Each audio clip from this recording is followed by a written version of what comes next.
Mary Poppins by P.L. Travers. Chapter 7. The Bird Woman. "Perhaps she won't be there," said Michael. "Yes, she will," said Jane. "She's always there, forever and ever." They were walking up Ludgate Hill, on the way to pay a visit to Mr. Banks in the city, for he said that morning to Mrs. Banks, "My dear, if it doesn't rain, I think Jane and Michael might call for me at the office today. That is, if you are agreeable. I have a feeling I should like to be taken out for tea and shortbread fingers, and it's not often I have a treat." And Mrs. Banks had said that she would think about it. But all day long, though Jane and Michael had watched her anxiously, she had not seemed to be thinking about it at all.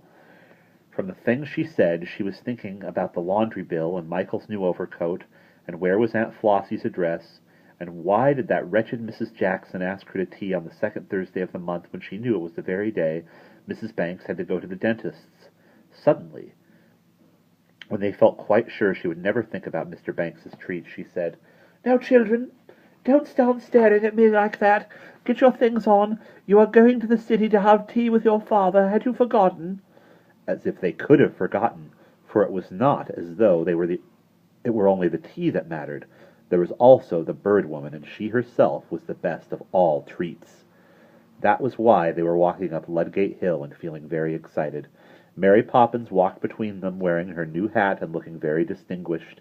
Every now and then she would look into the shop window just to make sure that the hat was still there and that the pink roses on it had not turned into common flowers like marigolds. Every time she stopped to make sure, Jane and Michael would sigh, but they did not dare say anything for fear she would spend even longer looking at herself in the windows and turning this way and that to see which attitude was the most becoming. But at last they came to St. Paul's Cathedral, which was built a long time ago by a man with a bird's name. Wren it was, but he was no relation to Jenny. That is why so many birds lived near St. Christopher Wren's Cathedral, or Sir Christopher Wren's Cathedral, which also belongs to St. Paul, and that's why the Bird Woman lives there too. "There she is!" cried Michael suddenly, and he danced on his toes with excitement. "Don't point," said Mary Poppins, giving a last glance at the pink roses in the window of a carpet shop.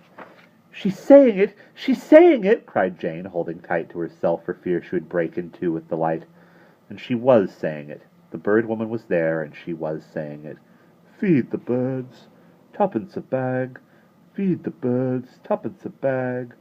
Feed the birds, twopence a bag, twopence a bag," over and over again, the same thing in a high chanting voice that made the words seem like a song. And as she said it, she held out little bags of breadcrumbs to the passers-by. All round her flew the birds, circling and leaping and swooping and rising. Mary Poppins always called them sparrows because, she said conceitedly, all birds were alike to her, but Jane and Michael knew that they were not sparrows, but doves and pigeons. There were fussy and chatty gray doves like grandmothers, and brown rough-voiced pigeons like uncles, and greeny, cackling "I've no money today" pigeons like fathers, and the silly, anxious, soft blue doves were like mothers. That's what Jane and Michael thought anyway. They flew round and round the head of the Bird Woman as the children approached, and then, as though to tease her, they suddenly rushed away through the air and sat on top of St. Paul's, laughing and turning their heads away and pretending they didn't know her. It was Michael's turn to buy a bag. Jane had bought one last time. He walked up to the Bird Woman and held out four halfpennies. "Feed the birds, twopence a bag," said the Bird Woman, as she put a bag of crumbs into his hand and tucked the money away into the folds of her huge black skirt. "Why don't you have penny bags?" said Michael. "Then I could buy two."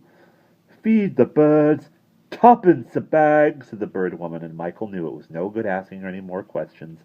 He and Jane had often tried, but all she could say, and all she had ever been able to say, was, "Feed the birds, twopence a bag," just as a cuckoo can only say cuckoo no matter what question you ask him.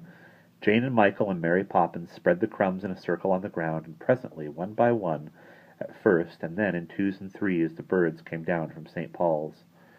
"Dainty David," said Mary Poppins with a sniff as one bird picked up a crumb and dropped it again from his beak.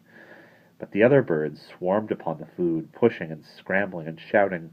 At last there wasn't a crumb left, for it was not really polite for a pigeon or a dove to leave anything on the plate. When they were quite certain But the meal was finished. The birds rose with one grand fluttering movement and flew round the bird-woman's head, copying, in their own language, the words she said. One of them sat on her hat and pretended he was a decoration for the crown.